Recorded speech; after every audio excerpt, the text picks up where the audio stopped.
Hello students, today we shall discuss statics chapter. Statics chapter के बारे में discussion करेंगे जो कि बहुत ही इजी चैप्टर है और बच्चों के लिए अच्छे मार्क्स लेने में हेल्प करता है। तो स्टैटिक्स चैप्टर होता क्या है, पहले हम ये डिस्कस करेंगे। स्टैटिक्स चैप्टर की डेफिनेशन मैंने लिख दी है। Statics is deals with the collection of numerical data. यहाँ हम बस न्यूमेरिकल डाटा के बारे में डिस्कस करेंगे, ठीक है। उसकी कलेक्शन, उसको कैसे रिप्रेजेंट करना है वो हम करेंगे। ये चैप्टर कोई नया चैप्टर नहीं है। बहुत पीछे लोग क्लासेस में आप जो स्टैटिक्स पढ़ते आ रहे हैं, ठीक है। तो ये चैप्टर कोई ज़्यादा आपको डिफिकल्ट नहीं लगेगा, आसान है। लेकिन इसके लिए ज़रूरी है कि आपने डेली इसको करना है, मेरे साथ साथ सारे लेक्चर अटेंड करने हैं। तो अपना भी वर्क हार्ड जरूरी है, फिर आपको ये चैप्टर इजी लगेगा। तो हमने नाइन्थ में पहले पढ़ा था, हमने क्या क्या पढ़ा था नाइन्थ में वो डिस्कस कर रहे हैं। पहले हमने नाइन्थ में फ्रीक्वेंसी डिस्ट्रीब्यूशन टेबल पढ़ा था, वो स्टैटिक्स चैप्टर के बीच में आता है। और बार ग्राफ, स्टैटिक चैप्टर में बार ग्राफ कैसे रिप्रेजेंट करते हैं वो भी हमने नाइन्थ क्लास में पढ़ा है। और हिस्टोग्राम भी हमने स्टैटिक चैप्टर में पढ़ा है। और हमने फ्रीक्वेंसी पॉलीगन भी स्टैटिक्स चैप्टर में पढ़ा है नाइन्थ क्लास में। और mean, median, mod individual series में हम जैसे एक ही हमें सीरीज दी होती है तो मीन, मीडियन, मॉड कैसे फाइंड करते हैं इंडिविजुअल सीरीज में, ये हमने नाइन्थ क्लास में पढ़ा है, ठीक है। ये सारा कुछ आपने रिमाइंड करना, पिछली वाली बुक देख लेना जो नाइन्थ में आपने पढ़ी, ठीक है। तो अब हम 10th क्लास के टॉपिक की डिस्कस करेंगे, mean, median, mod of group and ungroup data, ठीक है। इसमें कंटिन्यूस सीरीज भी आ जाएगी 10th क्लास में, डिस्क्रीट सीरीज भी आ जाएगी। तो हमने ये सारा डिस्कस करना है अब 10th क्लास में। जो हमने चैप्टर, जो टॉपिक डिस्कस करने हैं स्टैटिक्स में वो हम इधर लिख दिए हैं। मेन डिस्कस करना है, मीडियन डिस्कस करना है, मोड डिस्कस करना है और ग्रुप एंड अनग्रुप डाटा, ठीक है।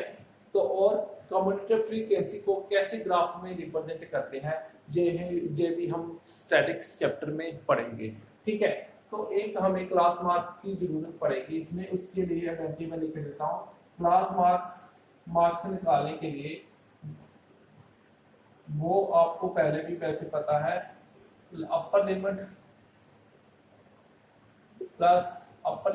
प्लस लोअर लिमिट अपॉन 2 होता है, ठीक है। जैसे सपोज हमें 0 to 10 हमें कोई इंटरवल दिया है, ठीक है, 0 to 10। तो हमने क्लास मार्क्स निकाला है, तो क्लास मार्क क्या होगा, क्लास मार्क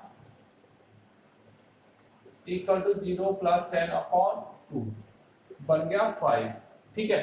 ये क्लास मार्क्स की आइडेंटिटी होगी, ठीक है। तो ये लोअर लिमिट होती है, ये जो लोअर आगे लिख लो पीछे लिख लो, ये लोअर होती है, ये अपर होती है, ठीक है। लोअर मैंने इधर लिख दिया, वैसे कोई प्रॉब्लम नहीं है। तो upper limit plus lower limit या लोअर लिमिट या plus lower, upper limit plus lower या लोअर या प्लस अपर अपॉन 2 कर सकते हैं, किसी को भी आगे पीछे लिख सकते हैं। तो क्लास मार्क्स के लिए आइडेंटिटी मैंने लिख दी। तो आज हमें ज़्यादातर जो मैं डिस्कस करना है वो मैं पहले बता रहा हूँ। आज मैं आपको मीन के बारे में डिस्कस करूंगा, ज़्यादा कुछ बताऊंगा तो आप भूल जाएंगे, ठीक है। तो आज मैंने मीन के बारे में डिस्कशन करनी है, ठीक है। तो मीन के बारे में डिस्कशन करने से पहले मैं बता देता हूँ, इंडिविजुअल सीरीज के बारे में तो हमने पहले भी पढ़ा है, ठीक है। लेकिन इस क्लास में हमने अब कौन सी सीरीज करनी है, डिस्क्रीट सीरीज और कंटिन्यूस सीरीज के बारे में मीन में डिस्कशन करना है। मीन को हम एवरेज भी बोल देते हैं। मीन के बारे में डिस्कस करेंगे आज। तो मीन के बाद हम उसकी एक्सरसाइज डिस्कस करेंगे, मीन को कैसे फाइंड करते हैं, और करेंगे भी 2-3 क्वेश्चन। और उसके बाद फिर हम दूसरी एक्सरसाइज कंप्लीट करने के बाद फिर हम मोड या मीडियन डिस्कस करेंगे, ठीक है। मीन कैसे फाइंड करते हैं, इंडिविजुअल सीरीज में तो हमने पता किया था मीन फाइंड करने का मेथड, नाइन्थ में इंडिविजुअल सीरीज में हमने किया था मीन फाइंड करने का method, mean equal to summation x upon n, या इसको मीन को ऐसे भी लिख सकते हैं, ठीक है। अगर हमें नंबर दिए x के ऐसे 1 2 3 4, तो हमने मीन फाइंड करने के लिए क्या करना, समीशन। समीशन क्या होता है, इन सबका सम कर दो, कितना आएगा 7 3 10, और मीन पता करने के लिए 10 अपॉन n, नंबर कितने हैं, n का मतलब नंबर्स कितने हैं, 4 के साथ डिवाइड कर देना, तो जितना भी आपका आंसर आएगा that will be your mean. लेकिन आज हमने डिविजन सीरीज के बारे में तो ज्यादा 9th में इंपॉर्टेंट है, 10th में डिस्क्रीट सीरीज। डिस्क्रीट सीरीज का मतलब जब x और f दोनों हो, जब x की भी वैल्यू दी हो और f भी गिवन हो, तो उसको डिस्क्रीट सीरीज के से हम करते हैं। x की वैल्यू दी है, f की भी दी है, तब वो आ जाता है x, दो बार आता है, f का मतलब फ्रीक्वेंसी, f का मतलब फ्रीक्वेंसी, जब हमें f भी दिए हो तब हम डिस्क्रीट सीरीज लगाते हैं। 1 number 2 time, 2 number 2 time, 3 number 3 time, 4 number 5 time, ऐसे। सपोज हमने इसके बारे में डिस्कस करना है, डिस्क्रीट सीरीज के बारे में, तो क्या करते हैं हम, मीन फाइंड करने के लिए दोनों का मल्टीप्लिकेशन, 4 9 20 कितना बना 29 और 6 35। तो डिस्क्रीट सीरीज में मीन पता करने का फार्मूला होता है summation f x upon summation f कितना होना 35 अपॉन ये कितना 4 8 4 8 12, तो 12 के साथ डिवाइड करके जो भी आपका आंसर आएगा that will be your mean in discrete series में। तो डिस्क्रीट सीरीज में मेथड बन गया summation f x upon summation f, ठीक है, ये हो गया डिस्क्रीट सीरीज वाला मेथड, ठीक है। लेकिन इस आपके इस चैप्टर में मीन पता करने के एक ही मेथड नहीं है। इंडिविजुअल सीरीज वाला तो आपको आता ही था, डिस्क्रीट सीरीज वाला बता दिया, अब एक और मेथड है assumed mean method. Assumed mean method से मीन कैसे फाइंड करते हैं उसकी भी मैं आइडेंटिटी आपको बता देता हूं। assumed mean method for finding the mean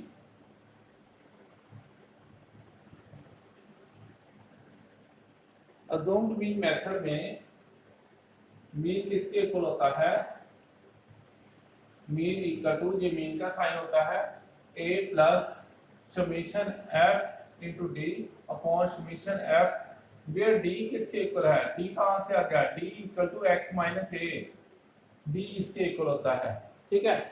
अब d सपोज करना करेगा हमें, ठीक है, जब भी हमें डिस्क्रीट सीरीज दी और कंटीन्यूअस सीरीज दी हो, ठीक है, तो हमने ऐसे d पॉइंट करना, तो फिर हमने मीन पता करना। ये कोई ज्यादा इंपॉर्टेंट क्वेश्चन टॉपिक नहीं है, कंटीन्यूअस सीरीज वाला ज्यादा टॉपिक इंपॉर्टेंट है। तो कंटीन्यूअस सीरीज में हमने कैसे मीन पता करना वो मैं आपको बता रहा हूं। कंटीन्यूअस सीरीज में ये कंटीन्यूअस सीरीज का मतलब होता है जैसे 0 to 10 10 to 20, ये कंटिन्यूस है ना, ये कंटिन्यूस है ना, कंटिन्यूस चल रहे हैं, देखो कंटिन्यूस है, ये दोनों मिल जाए तो कंटिन्यूस होता है, ये इधर इधर वाला मिलता जाए तो कंटिन्यूस होता है। कंटिन्यूस सीरीज में मीन कैसे फाइंड करते हैं a plus summation f into u upon summation f cross h, और जू किसके इक्वल है, U equal to x minus a upon h, U इसके इक्वल होता है x माइनस a और upon h is called u, ठीक है। तो अब हम इन तीनों मेथड्स को कौन कौन सा, assumed mean method, continuous method और डिस्क्रीट मेथड, जो आज हमने डिस्कस करना है मीन फाइंड करने के लिए, वो हम इस मेथड को लेके क्वेश्चन करने की कोशिश करेंगे, ठीक है। तो फर्स्ट क्वेश्चन जो हमारा 14.1 का है, पहले वो करते हैं, आपको मेथड समझ आ जाएगा।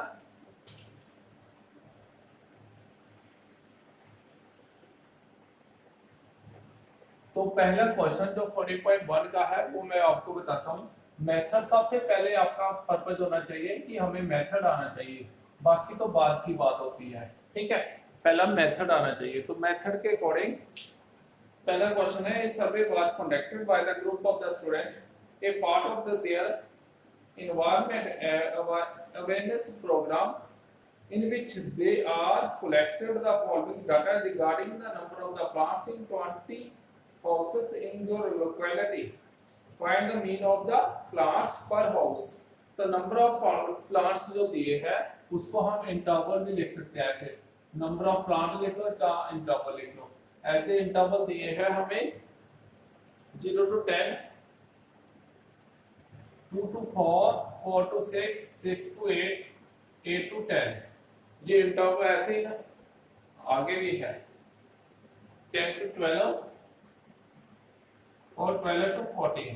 ऐसे इंटरवल हमें ये बना 0 to 2, 2 to 4, 4 to 6, 6 to 8, 8 to 10, 10 to 12, 10 to 14।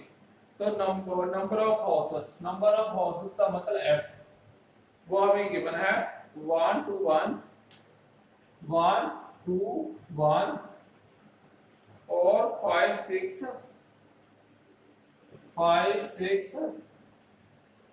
2 3। ये नंबर ऑफ हाउसेस हमें गिवन है, ठीक है। फिर एक बार टैली कर देते हैं 1 2 1 5 6 2 3। तो यहाँ उन्होंने बोला है which method is suitable for finding the mean। अब कौन सा मेथड लगाना चाहेंगे? find the mean of the plants, ठीक है। which method you will use to finding the mean and why। तो हम यहाँ डिस्क्रीट मेथड लगाएंगे क्योंकि नंबर ज्यादा बड़े नहीं है, छोटे छोटे हैं, तो इसलिए ये यहाँ डिस्क्रीट मेथड लगाना ही ठीक है। तो डिस्क्रीट मेथड होता क्या है? डिस्क्रीट मेथड के according finding the direct method जो डिस्क्रीट सीरीज में लगता है इसको डायरेक्ट मेथड बोल देते हैं, ठीक है। डायरेक्ट मेथड बोल दो, डिस्क्रीट ना बोलो, डायरेक्ट मेथड बोल दो for finding the mean. Direct method हम यूज करेंगे इधर because values are very small, ऐसे लिख सकते हैं we shall use the discrete method because values direct method because values are very small। Value इस जहां छोटी है इसलिए हम डायरेक्ट मेथड यूज करेंगे। डिस्क्रीट सीरीज में जो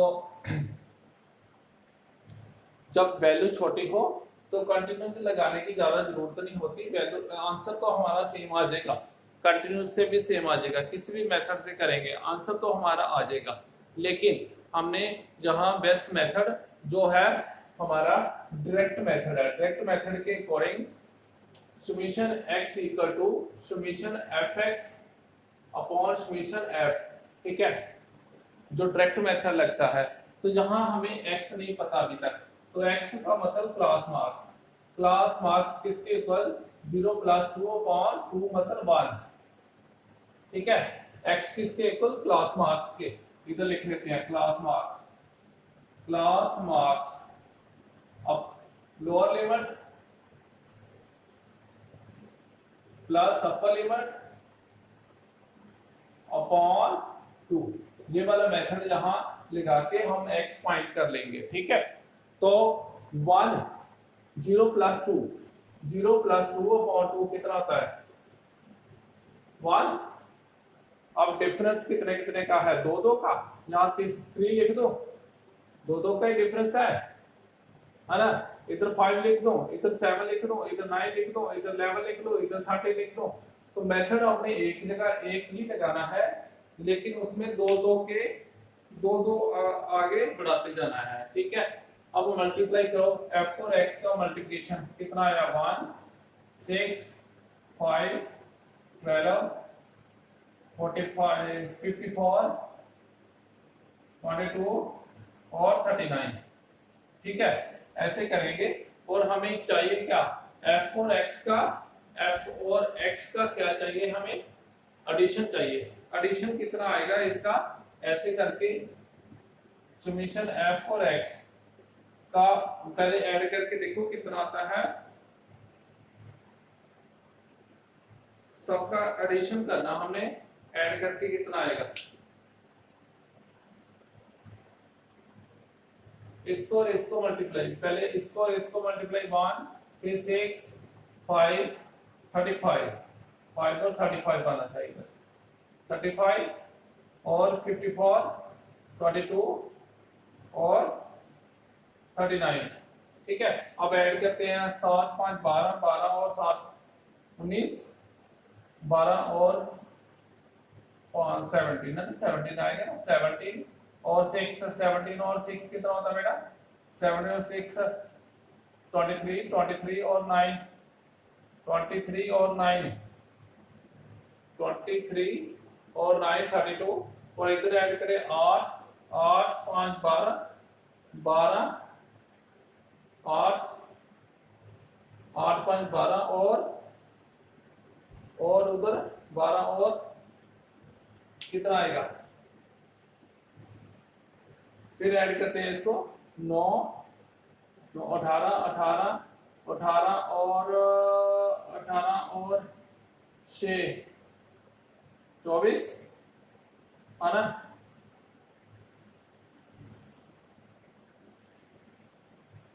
इधर ऐड करते 7 5 12 12 और 12 और 5 17 17 और 6 23 23 और 9 32 32 3 कैरी और ऐड करेंगे 8 8 5 13 13 और 162 162 आया। अब 162 को अगर डायरेक्ट मेथड लगाना चाहते हैं 162 अपॉन समेशन एफ ये सारा ऐड करके देखो कितना आता है, सारा ऐड करके देखेंगे तो ये सारा 20 आएगा, तो 20 के साथ डिवाइड कर देना हमने ऐसे। ठीक है, जब डिवाइड कर देंगे तो कितना है 81 अपॉन 10, तो 8.1 आपका आंसर। तो कहते कौन सा मेथड इजी मतलब लगाना चाहेंगे, तो direct method because values are very small ऐसे लिख सकते हैं। ठीक है,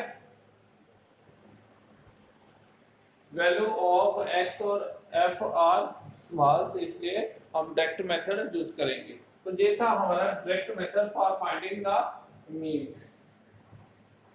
ठीक है, नेक्स्ट हम करेंगे, नेक्स्ट भी हम 40.1 का जो हम करेंगे सेकंड क्वेश्चन करेंगे।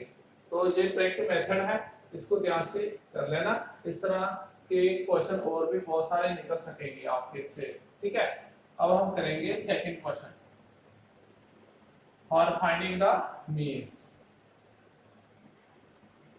तो सेकंड क्वेश्चन के according calculate the following distribution of the daily wages of the 50 workers of the factories. Find the mean of the daily wages of the worker of the factory by using the कोई भी suitable method कहते हैं use कर लो। तो second question है हमारा, जहां interval लिख देना, वेजेस वगैरह रहने तो चाहे लिखना तो लिख लो। तो आप लिखेंगे डेली वेजेस का इंटरवल लिख लिया 100 से 120, 120 से 140, 140 से 160, 160 से 180, 180 से 200, 200 से कितना 220। अब देखते हैं सीरीज कहां तक है, 200 तक ही है, इसको लिखने की जरूरत नहीं थी इसका। ये 20 का डिफरेंस है बीच में, और हमारा x हम इधर लिखेंगे। पहले f देख लेते हैं क्या है, f है 12 14 12 14 8 6 10, 8 6 और 10। तो हमारा x पता करने का वही मेथड, दोनों का टोटल अपॉन 2, दोनों का टोटल क्लास मार्क्स जो बोलते हैं अपॉन 2 कितना आया 220 अपॉन 2 110 बन रहा है ना, 110 जो 110 बन रहा है। ठीक है, तो डिफरेंस कितने कितने का है, 20 का है। तो 110 में 20 ऐड कर दो 130 बन गया, फिर 20 करना ना 150 बन गया, 170 बन गया और 190 बन गया। ठीक है, ये हमारी x की वैल्यू है, ये हमारी x की वैल्यू है। तो अब हमने फाइंड करना है मीन। मीन जहां वैल्यू थोड़ी बड़ी है, पहले जैसी छोटी वैल्यू नहीं है, जहां वैल्यूज बड़ी है x की। ठीक है, तो जहां हम सबसे इजी मेथड जो है, जो ज्यादातर लगाया जाता है, कंटीन्यूअस मेथड लगाएंगे, वो उसके according a plus summation f into u upon summation f cross h के इक्वल होता है। ठीक है, एच के इक्वल होता है। तो जू क्या है, तो U equal to X minus A upon H. तो जहां यू की वैल्यू, तो जहां यू की वैल्यू निकालने के लिए आपको x की कितनी है 110, x की वैल्यू है 110 और a की वैल्यू, a क्या होता है कोई भी, हम बीच में से सपोज कर लेते हैं 120 a सपोज कर लेते हैं, 150 a सपोज कर लेते हैं अपॉन h। h का मीनिंग क्या है, डिफरेंस कितना है इन दोनों के बीच, 20 का डिफरेंस है ना सब में, तो 20 के साथ डिवाइड कर देंगे तो ये कितना बनेगा -40 अपॉन 20, ये बन गया -2। ठीक है, तो ये -2 बन गया। ठीक है, -2। अदरवाइज आप एक और इजी मेथड, आपको एक और इजी मेथड मैं बताता हूं जू फाइंड करने का। सबसे इजी मेथड वो क्या है, जहां आपने a सपोज किया उसको a 0 सपोज कर लो, उसके सामने जू में 0 सपोज कर लो, और यहाँ -1 -2 आगे जितना ही चला जाता है, -3 -4 ऐसे।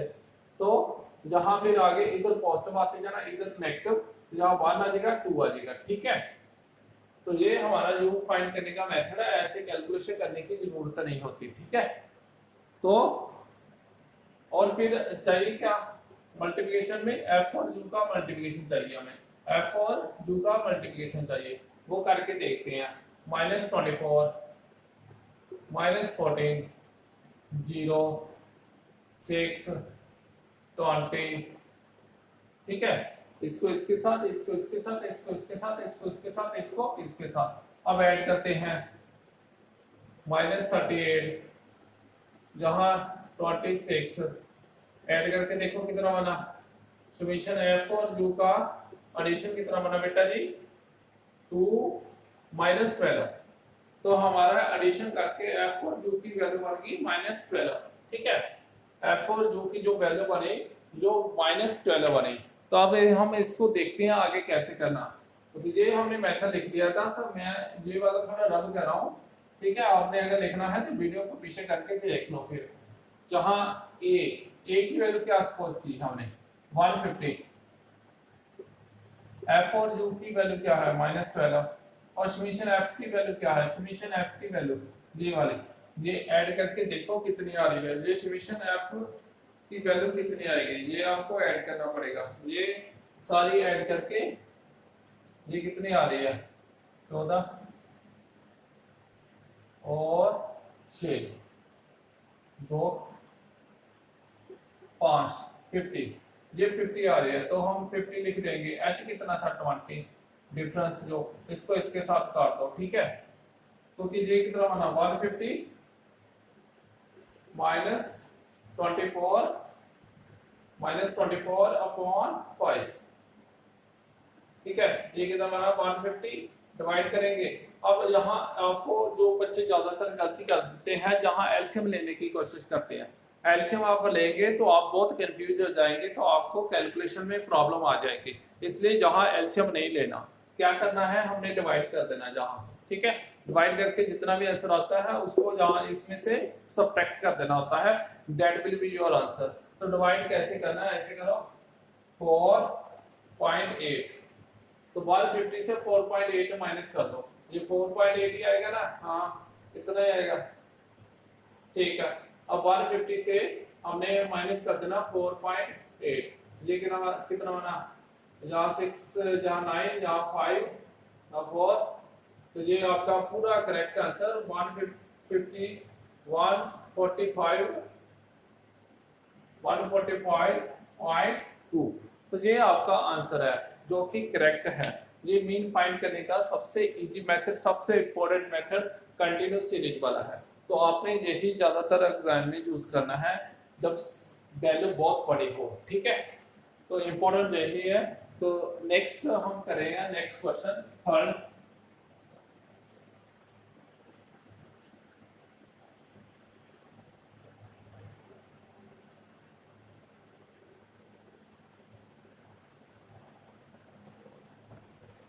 थर्ड क्वेश्चन थोड़ा डिफरेंट है, उसमें मीन तो हमें गिवन है पहले ही, है ना, ऐसे ही ना। The following distribution show the daily pocket allowance of the children of the locality. The mean of pocket allowance is 18. Find the missing frequency F. तो थर्ड क्वेश्चन में आपको मीन पहले ही गिवन है मीन 18, मीन 18 गिवन है और आपको interval दिया है और आपने फ्रीक्वेंसी पता करनी है। तो क्लास इंटरवल कौन सा है? 13 से 11 से 13, 13 से 15 होगा ना, ऐसे 11 से 13, 13 से 15, 15 से 17, 17 से 19, 90 से 22, तीन का डिफरेंस, दो का, हाँ 21, 21 से 23, आप देखते हैं इतना ही है, 23 से 25, ठीक है। और एफ हमें गिवन है, हाँ एफ गिवन है, जहां एक्स निकालेंगे और एफ हमें गिवन है कितना, 7 6 9 13, 7 6 9 13 और एफ हमें फाइंड करना है और 5 और 4, ठीक है। तो you have to find F, missing frequency ही आपने पता करनी है। तो पता करने का मेथड देखो, पहले क्लास मार्क्स पता करना है। क्लास मार्क्स पता करने का आपको मेथड तो पता ही है, कैसे पता करते हैं, 11 + 13 अपॉन 2, ये कितना बना 4, 24 ही बनेगा ना, हाँ अपॉन 2, 12 आया, ठीक है। क्लास मार्क्स ये क्या हो गया 12। अब कितने का डिफरेंस है, सोचो, डिफरेंस 2 का है, जो 14 बन जाएगा, जो 16 बन जाएगा, जो 18 बन जाएगा, जो 20 बन जाएगा, जो 22 बन जाएगा, 24 बन जाएगा, ठीक है। तो x और f, अब जहां प्रॉब्लम है कि नंबर जहां थोड़े बड़े आ गए हैं, ठीक है, नंबर जहां बड़े आ गए हैं डायरेक्ट मेथड से हो तो जाएगा, लेकिन डिफिकल्टी आएगी मल्टीप्लिकेशन करने में। तो नंबर जब बड़े हो जाएं तो हम कंटीन्यूअस मेथड ही यूज करते हैं। कंटीन्यूअस मेथड होता क्या है, कंटीन्यूअस मेथड के according mean equal to a plus summation f,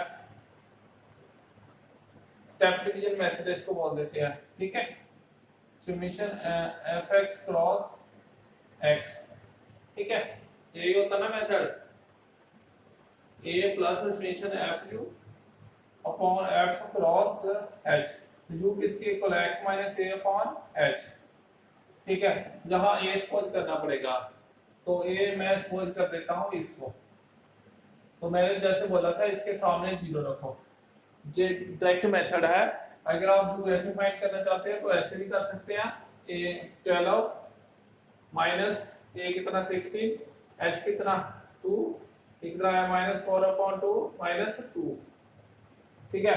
जहां -2 आएगा फिर -1, तो अदरवाइज आप डायरेक्ट करना चाहते थे 0 -1 और -2 और 1 2 3 और 4 ऐसे कर सकते हैं, ठीक है। फिर f और u का मल्टीप्लिकेशन, f और u का मल्टीप्लिकेशन का मतलब इसका और इसका मल्टीप्लिकेशन, ये कितना आएगा -14 -6 0 13 2f 15 और 16, ठीक है। फिर देखो मल्टीप्लिकेशन गलती नहीं होनी चाहिए, ठीक है।